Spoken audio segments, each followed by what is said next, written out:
Hello, in this video, I want to do a small review of the recently released Apple Magic Keyboard for iPad Pro. I've been using it for the past 2 days now, and I want to share my experience of using it from the perspective of a multimedia artist, a transmedia artist like I like to call myself, and that is to say that I work across the board. I am a photographer, a writer, a filmmaker, I do music, I DJ, and I use the iPad intensively for my writings and my administration.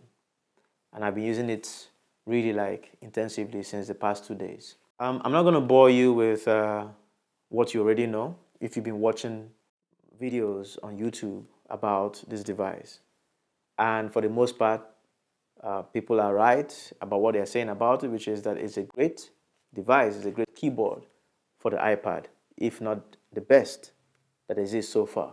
But what I want to do today is, in this video, is to give you my own perspective of using it after 2 days.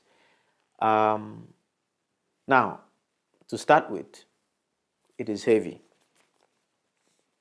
It is really heavy the way people are saying that it's heavy. But it's a kind of like feel-good heaviness. It makes it feel pleasant to carry. I guess it has to do with the design. It really fits flush on the iPad. Nothing is superfluous, nothing is excessive. And that is very true to, the design philosophy of Apple, where it's really everything has a function and a purpose.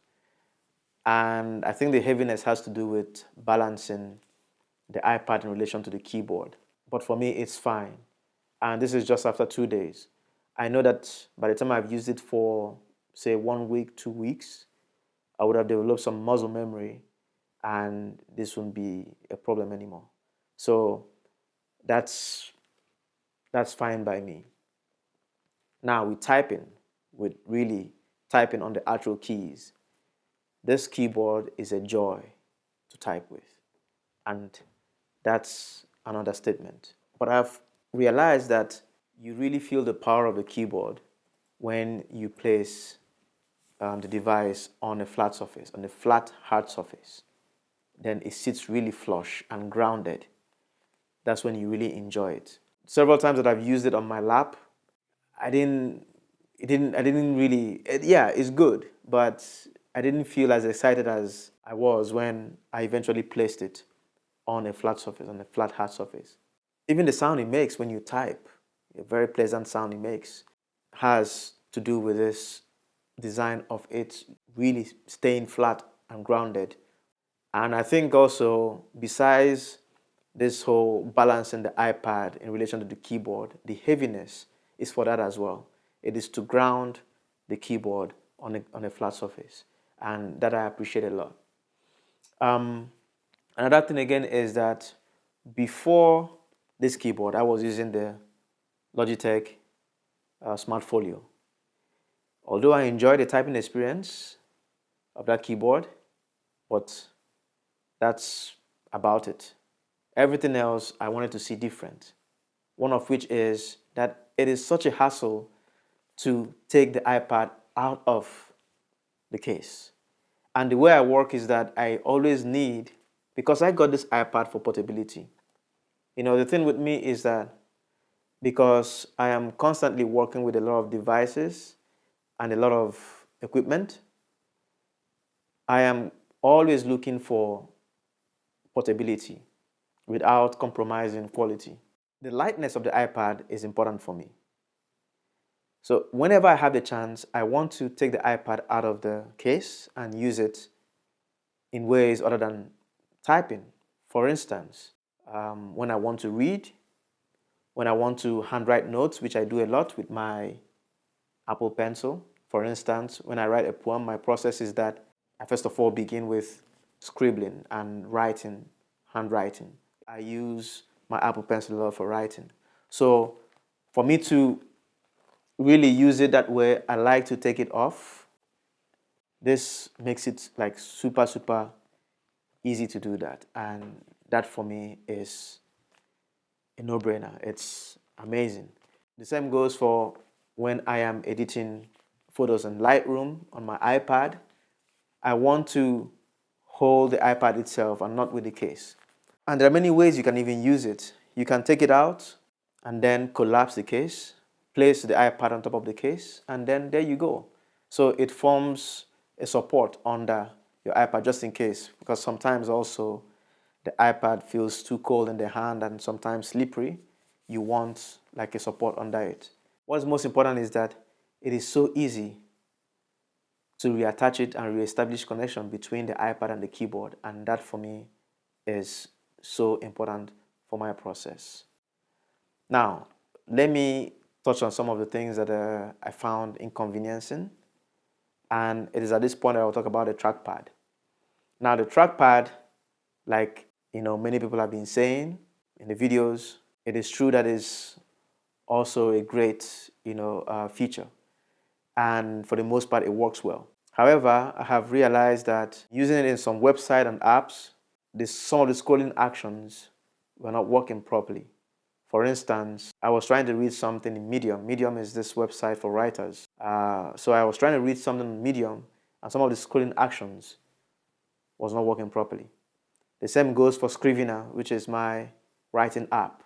Some of the scrolling actions were feeling a bit buggy. I don't know why this is. Also on YouTube, you cannot advance the player with a trackpad. Also, you cannot click the full screen button for what you're watching to come on full screen.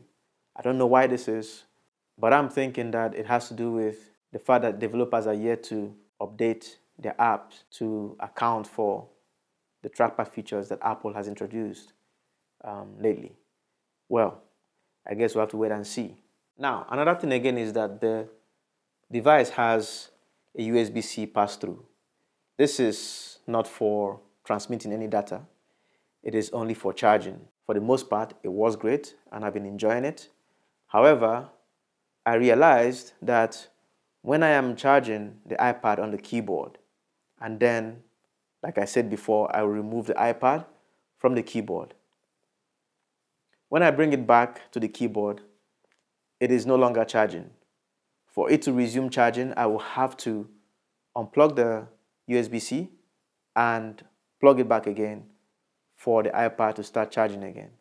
And that for me, I think it's not good, because like I said before, I am constantly pulling the iPad out and returning it back. In fact, I think that's even my best feature of the device, the fact that I can easily take out the iPad and return it seamlessly, and it has this very sturdy magnet that allows all of that to be possible.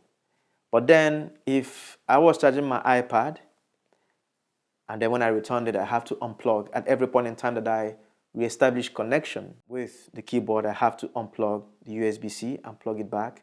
Then that's very inconveniencing. I don't know if there's something I'm not doing right. In this case, I stand to be corrected.